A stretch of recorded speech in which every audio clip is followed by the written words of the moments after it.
la sigla.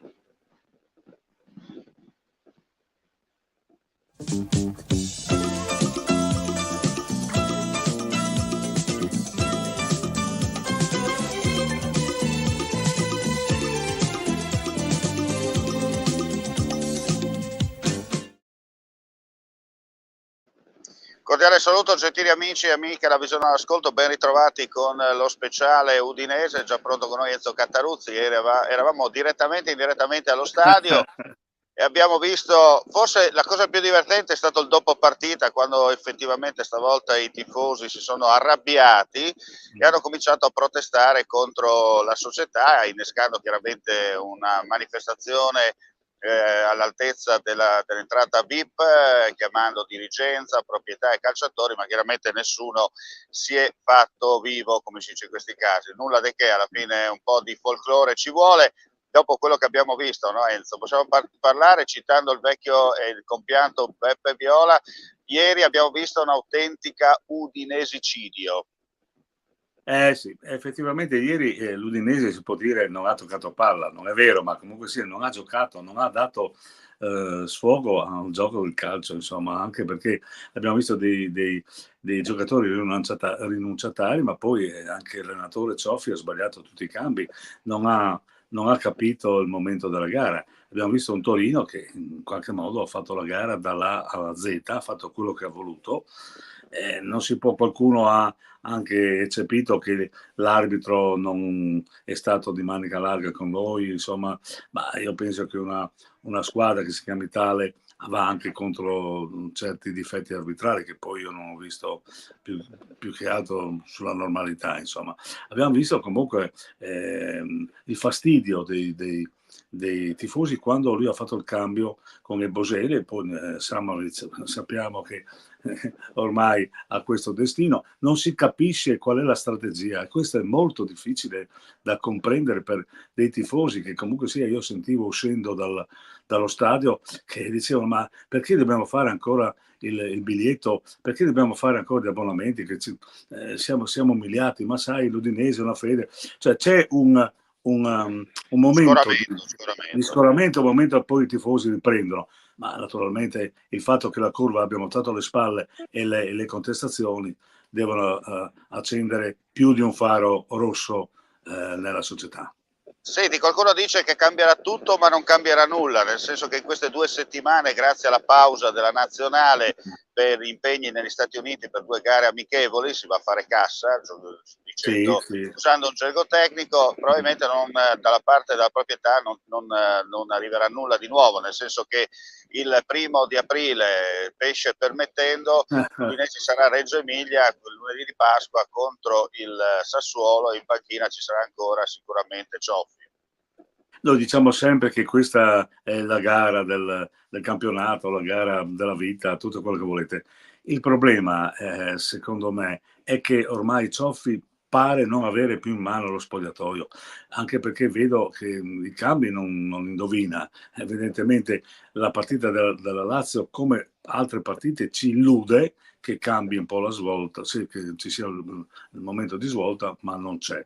Quindi probabilmente sono della tua tesi, non cambierà nulla, ci saranno due settimane dove in qualche modo il campionato verrà dimenticato con un po' di tranquillità per questi giocatori che comunque sia, come dici tu, la maglia non è sudata. Io non vedo grande voglia di riscatto da parte di questa squadra. Evidentemente c'è qualcosa che si è rotto, qualcuno invoca che torni Sottil, qualcuno dice di mandar via Cioffi, ma non ci sono, secondo me non ci sono chi può prendere il posto di Cioffi. Bisogna sperare, come abbiamo sempre detto io e te, che all'ultimo momento la squadra si salvi, puntando sulle disgrazie degli altri.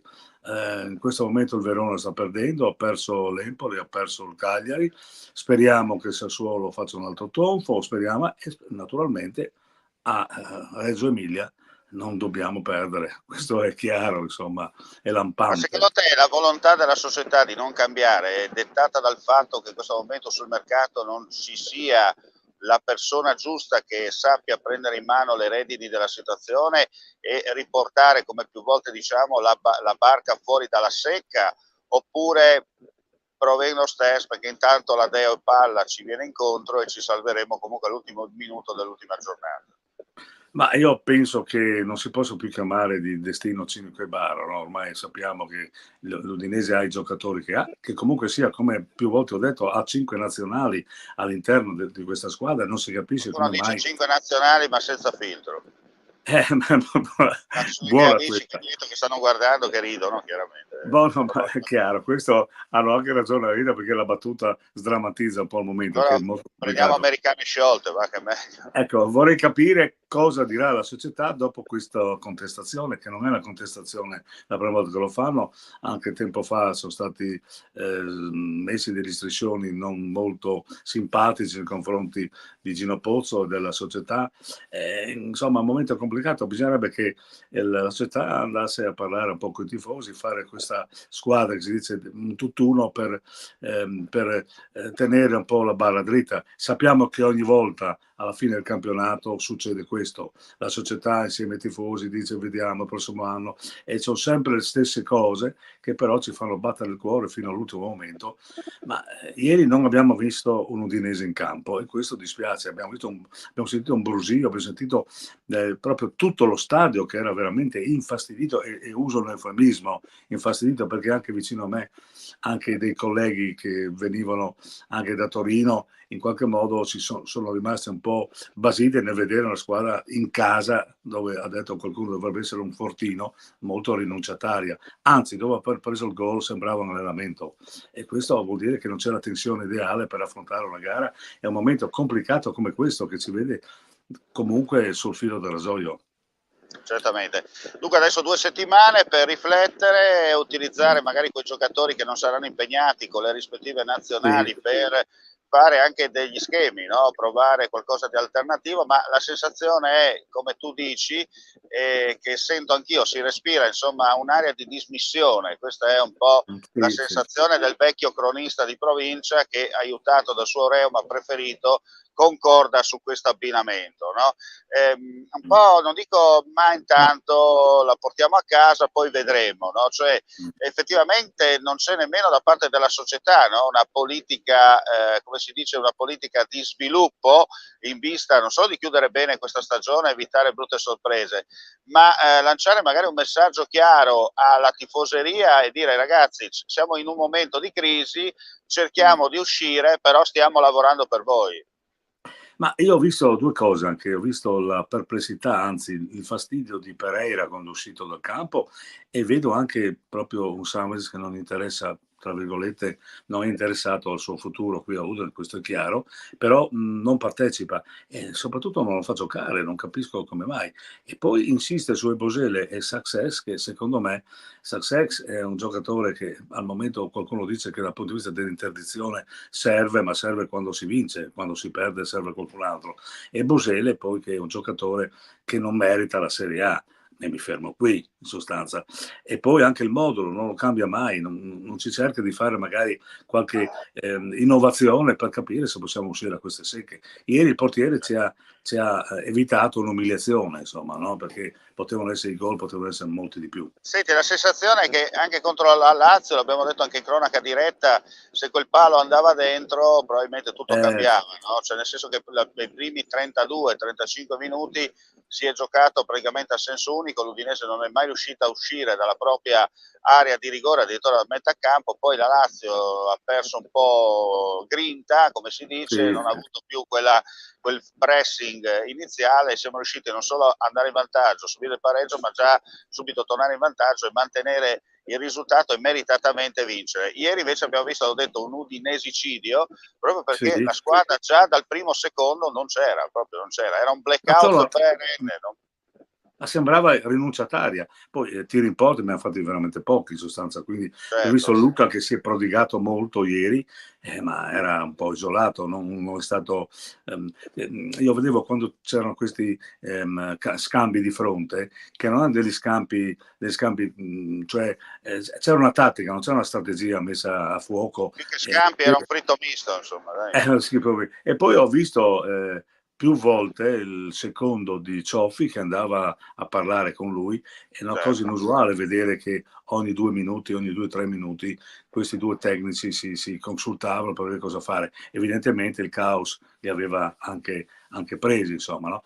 Quindi Chiaro. stiamo fine alla squadra sicuramente, ma io spero e credo che la società faccia qualcosa, perché è importante che la tifoseria in questo momento stia vicino all'Udinese, che non è più febbricitante, non serve più l'aspirina, ma forse qualcosa di Chiaramente le risposte devono essere date da tutte e due le parti, cioè giustamente la sicuro, tifoseria è sicuro. vicina, però non devono essere Sicuro. presi per i fondelli, perché i giornalisti allo stadio vanno gratis, i tifosi invece pagano. Noi andiamo per lavoro, Esatto, non a credito, però diciamo gratuitamente.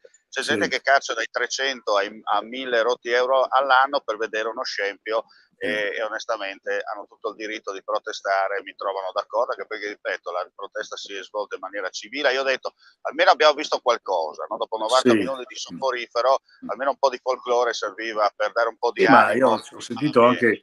anche in tribuna c'è qualcuno che ha fatto la Cioè, voce grossa, cioè ha gridato veramente qualche slogan, sì, sì, che sì, è sì, un po' inusuale, insomma, dalla tribuna, no? Non chiaro. per difensificare i vari Bene, tifosi, ma poi abbiamo visto, ha sentito anche gli slogan, e poi anche la protesta, come hai detto tu, davanti alla sala VIP, e comunque sia, è una cosa che non va bene, insomma, perché crea chiaro, un po' di scoramento, come hai detto tu, e in questo momento non serve certo. scoramento, ma serve coraggio, e coraggio bisogna andare. Perfetto. Allora Enzo, io direi possiamo chiudere qui il nostro appuntamento post partita. Io ringrazio, vorrei salutare anche l'amico Eugenio, che siamo qui nella sua azienda agricola a pochi passi da Dolegnano, tra Dolegnano e Villa di Trento, a respirare Bene, aria fresca, e magari consiglierei a qualcuno dell'Udinese di venire qua, perché il Corno da una parte, l'abbazia di Rosazzo dall'altra, dunque il mistico eccezionale, potrebbe portare ottimi pensieri per il futuro. una bella Ma santificazione. bene, e come si dice nella lontana provincia dell'impero, mandi e alla prossima. Mandi, mandi.